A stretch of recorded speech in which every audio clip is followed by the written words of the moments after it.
Hey everybody, welcome to the Easter video for Coffee, Music, and Jesus. Before we get into the content of the video, I wanted to just share with you guys here because of the name of the channel, and I know we all have a love for mugs and coffee. Thought I would share my latest actual coffee mug here, which I got from a friend actually for Christmas. A real man love cats, and it's a black cat because of Luna and Loki. So there's nothing in it this time because I'm recording this a bit later in the day. But anyway, happy. Well, it's almost Easter, so I'll say Happy Easter now because by the time you guys see this, it will be Easter. But Easter, or for Christ followers, we call it Resurrection Day, which is the most important, arguably, and I will say it is the most important day of our faith. Which for somebody who loves Christmas as much as I do, it's hard to say, but there's a reason for that, and we will get into that here right now. I mean, we even had a Christmas wedding, so obviously Christmas is important. But the birth of Jesus, is important to our faith. But what happened in the resurrection, basically, like if the resurrection happened, our faith in Jesus means everything. If it didn't happen, then it basically means like absolutely nothing. And we'll come back to that more in a couple minutes here. But we'll give a little bit of background on that first. And Luna's down here. You might see her jump up in my lap in a minute here. She's down on the floor here at my feet if you heard rattling around there. But so we're gonna. There's a verse that I want to read here. I'll say which one it is in a minute. But so the verse is, "Therefore the Lord himself will give you a sign. Behold, the virgin shall conceive and bear a son, and shall call his name Immanuel." So that son, obviously, that sounds like Jesus, and we should have heard that nickname Immanuel before, right? That is clearly Jesus. We can all agree on that. Well, this verse is from the book of Isaiah. It's Isaiah 7:14. That is the English Standard Version. But the book of Isaiah was actually written 700 years before Jesus was born, and is in the Old Testament.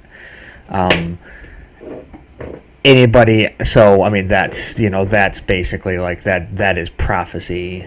That's prophecy. There's a lot of stuff in Isaiah that actually is prophecy, but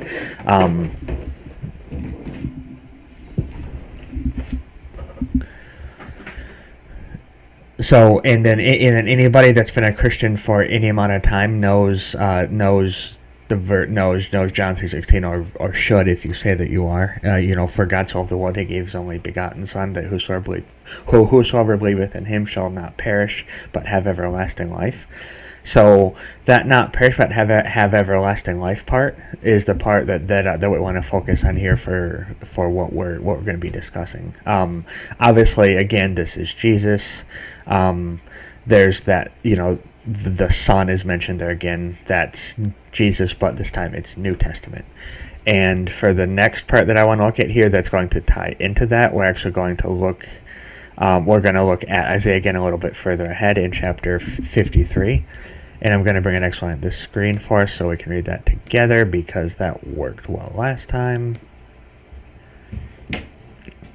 We're going to read verses 4 through 6. "Surely he took up our pain and bore our suffering, yet we considered him punished by God." So he took up our pain, but he was pierced for our transgressions. He was crushed for our iniquities. The punishment that brought us peace was on him, and by his wounds we are healed. So by his wounds we are healed. "We all like sheep have gone astray. Each of us has turned to our own way, and the Lord has laid on him the iniquity of us all." So the Lord laid on him the iniquity of us all. So there, we've kind of come for full circle here. Jesus has come full circle with us again. We'll get that out of here.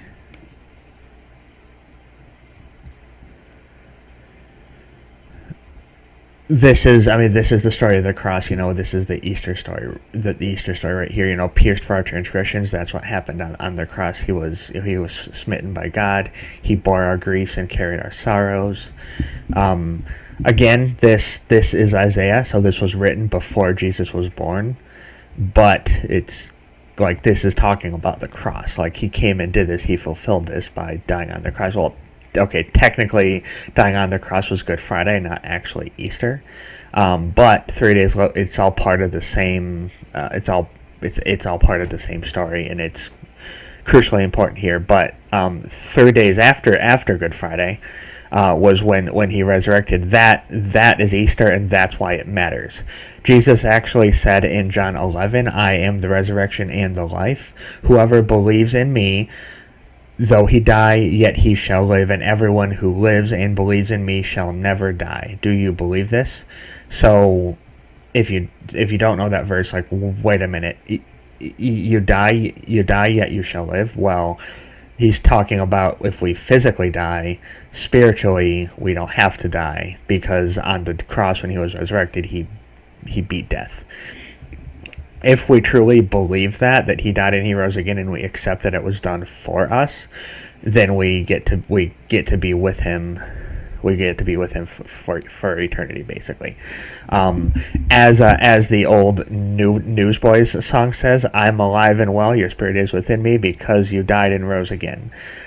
That part right there, being able to be with him, accepting the gift and being with him, Christmas obviously paves the way to that.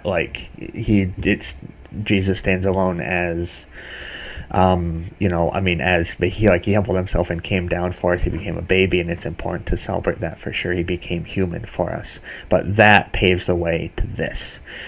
Christmas paves the way to Easter, where he can die and he died so we could accept, so we could be with him, basically, because we're not good enough. We've all sinned. We all fall short of the glory of God.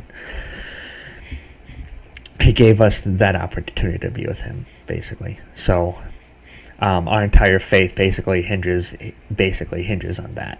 That's what I was talking about at the beginning of the video here. Is our whole faith is hinged on the fact that Jesus died for our sins so that we can choose to be with him. Boom. So yeah, obviously go out, celebrate this Easter holiday with your friends and family. Stay safe, but don't forget the reason why we celebrate. It's not Easter, or it's not the Easter bunny. It's not coloring eggs. It's the resurrection. The fact that the tomb was empty. So hopefully that is some positive word for you. Help you kind of get you in the mood here. If you know anybody that wants to see this, or could benefit from this, obviously, of course, please share it with them. Any thoughts or anything you guys have, any prayer requests, put those down in the comments as well. I'll definitely get to them. I respond to all of my comments. So the more I get, the longer it'll take, but haven't seen a whole lot of comments on my videos yet, so I should be able to get to you guys pretty quickly after you comment, and I'd be happy to hear from you. Anyway, until next time, brothers and sisters, go out, be Christ light in the darkness of this broken world, and I'll see you next time.